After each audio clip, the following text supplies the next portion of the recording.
वो कहते हैं ना, लोगों के खोने से मत डरो, डरो इस बात से कि कहीं लोगों का दिल रखते रखते तुम अपने आप को ना खो दो। आइए सुनाते हैं कहानी एक आशीष की। आशीष एक ऐसे फैमिली से बिलोंग करता था जो बड़े ही खुशहाल फैमिली था, छोटी फैमिली थी। फैमिली में 5 मेंबर थे, 2 उसके मम्मी पापा, एक उसकी वाइफ और एक छोटा सा बच्चा और एक वो आशीष। एक दिन की बात है कि किसी हादसे में उसकी मम्मी गुजर जाती है। मम्मी को गुजरने के बाद मतलब यही 10 से 15 दिन हुए ही होंगे, जब तक एक रात खाने के टेबल पे अपने बाप के साथ आशीष लड़ाई कर लेता है। लड़ाई इस बात पे करता है कि आप इस घर से चले जाइए, नीचे गैरेज में जाकर शिफ्ट हो जाइए, क्योंकि आपकी बहू को यहाँ पे काम करने में आपके सामने प्रॉब्लम हो रही है। यहाँ पे आपके सामने वो साड़ी पहन करके नहीं रह सकती, वो कल्चर फॉलो नहीं कर सकती, वो ट्रेडिशनल कपड़े नहीं पहन सकती आपके सामने। ये बात सुनकर के बाप को बहुत बुरा लगा, लेकिन बाप ने कुछ बोला नहीं, उसके पापा ने उसको कुछ बोला नहीं। सोचा कि बेटा आज अभी गुस्से में है, कल सुबह में वो खुद ठीक हो जाएगा। लेकिन सुबह में क्या, सुबह में देखा तो वो खुद से सामान पैक करके और नीचे का गैरेज में, बाप का गैरेज में, बाप जब तक सोया ही था तब तक वो बेटा गैरेज में नीचे शिफ्ट कर रहा है सामान, पापा के सामान अपने। पापा को मजबूरन जाना पड़ा, गैरेज के नीचे अंदर शिफ्ट होना पड़ा। यहीं सब कुछ ठीक ठाक चल ही रहा था कि 15 दिन बाद बाप ने फिर से ऊपर का फ्लोर में जा कर के बेटे के गेट पे दस्तक दी। तो आशीष ने सोचा कि फिर से आज लड़ाई होगी, आज फिर बहस करेंगे और फिर से आज लड़ाई होगी। लेकिन जैसे ही गेट खोला तो ये क्या, बाप ने एक छोटा सा लिफाफा ले रखा था हाथ में, वाउचर। बोला कि बेटा ये वाउचर है फॉरेन ट्रिप का, तुम्हारी मम्मी के जाने के बाद, तुम्हारी माँ के जाने के बाद तुम लोग बड़े उदास रहते हो।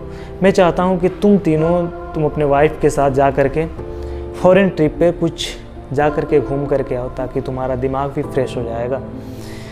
बेटा वो लिफाफा लेकर, वो वाउचर लेकर के बीवी के पास जाता है और कहता है कि देखो पापा वाउचर दिए हैं फॉरेन ट्रिप का।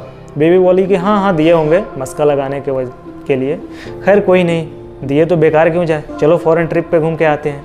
बीवी तैयार हो गई, कल होकर के वो दोनों निकल गए। वहाँ पे जाकर के वो फ़ौरन में जाकर के मौज मस्ती कर ही रहे थे, जब तक यहाँ पे अंकल जी ने पूरा गेम पलट दिया।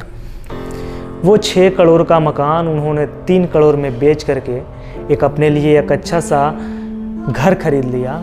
वो सब वो बिजनेस बेच दिया जो उनके बेटे के अटैच में था और उनके अटैच में था। अपने लिए एक अच्छा सा घर खरीद करके उसमें शिफ्ट कर गए और बेटे का जो सामान था वो एक अपार्टमेंट में किराए पे मकान लेकर के उसमें शिफ्ट कर दिए। बेटा 10 दिन के बाद आता है तो देखता है कि मेन गेट पे ताला लगा हुआ है। आशीष ने बोला कि इसके चाबी कहाँ है, तो वॉचमैन ने बोला कि ये तो मकान किसी और को बेच दिए आपके डैडी ने। आशीष ये बात सुन करके थोड़ा घबराया और बोला क्या, ये मकान बेच दिए? उसने बोला कि जी साहब, ये मकान तो बिक गया है, आपके पिताजी ने आज से 2 दिन पहले इस मकान को बेच दिया है। तो उसने अपने डैडी को फ़ोन लगाने लगा। आशीष ने अपने डैडी को फ़ोन लगाया, नंबर बंद आ रहा था।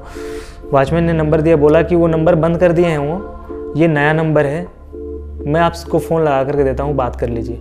वॉचमैन ने अपने मोबाइल से फ़ोन लगाया, आशीष ने बात किया कि ये क्या सुन रहा हूँ मैं। तो पिताजी ने बोला कि 15 मिनट रुको वहीं पे, मैं आ रहा हूँ। पिताजी एक गाड़ी से निकले, उतरे, आए और बोले कि बेटा ये रहा तुम्हारे अपार्टमेंट का चाबी,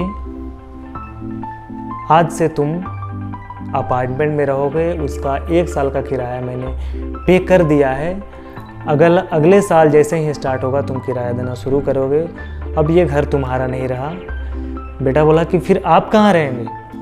तो पिताजी ने बोला कि मैंने अपने लिए खुद का घर खरीद लिया है, तुम्हें उसकी टेंशन करने की, उसकी चिंता लेने की ज़रूरत नहीं है। दोस्तों, माँ बाप हमसे बहुत मोहब्बत करते हैं, बहुत प्यार करते हैं। यहाँ तक थोड़ी सी चोट लग जाती थी बचपन में तो वो दोनों पूरे ज़मीन आसमान एक कर देते थे। आज भी हम लोग मुसीबत में रहते हैं तो वो दोनों परेशान हाल रहते हैं। लेकिन इसका मतलब ये नहीं है कि आप माँ बाप के स्वाभिमान से खेलें। वो आपसे मोहब्बत करते हैं तो इसका मतलब ये नहीं है कि आप उनसे उनका आत्मसम्मान छीन लें। ये कतई जायज़ नहीं है। अगर आपको इस कहानी से कुछ सीखने को मिला हो तो लाइक कीजिएगा इस कहानी को, और अगर बेहद पसंद आया हो तो सब्सक्राइब कीजिएगा इस चैनल को और कमेंट में बताइए कि ये कहानी कैसा है। तब तक के लिए इतना ही, मिलते हैं एक अगली कहानी में, एक अगले वीडियो के साथ। तब तक के लिए शुक्रिया।